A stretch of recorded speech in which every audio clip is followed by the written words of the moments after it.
سورہ یوسف میں یہ بتاتی ہے کہ عزت اللہ کے عطا ہوتی ہے۔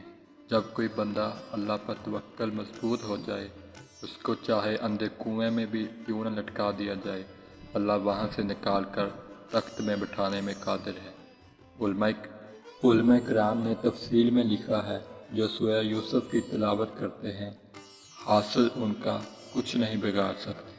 ہمارے بزرگوں سے معقول ہے، جس کے بیٹوں یا بیٹیوں کے رشتے نہ ہو رہے ہوں، وہ روزانہ اس نیت سے اگر تلاوت کرتا ہے، اللہ صالح اسباب پیدا فرما دیں۔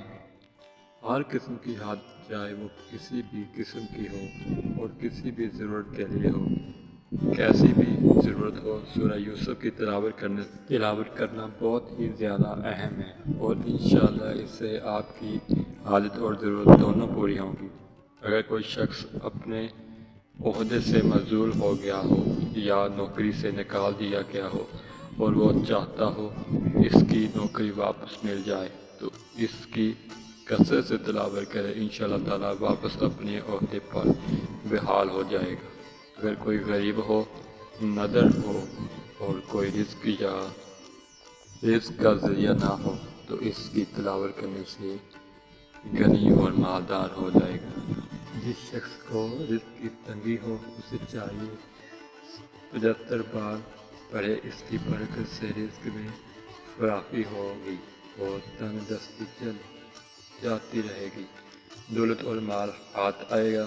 اس سورت کو واسطے درد کے لکھ کر گلے میں ڈالے، اس کی برکت سے بچہ بہت جلد اور آسانی کے ساتھ پیدا ہوگا، اور چلنے کے بعد جو درد اور کو ہوتا ہے وہ بھی شدت سے نہ ہوگا۔ مریض کے پاس پڑھنے بھی کافی مفید ہے اور بیماری کو دور کرنے میں مدد ملے گی۔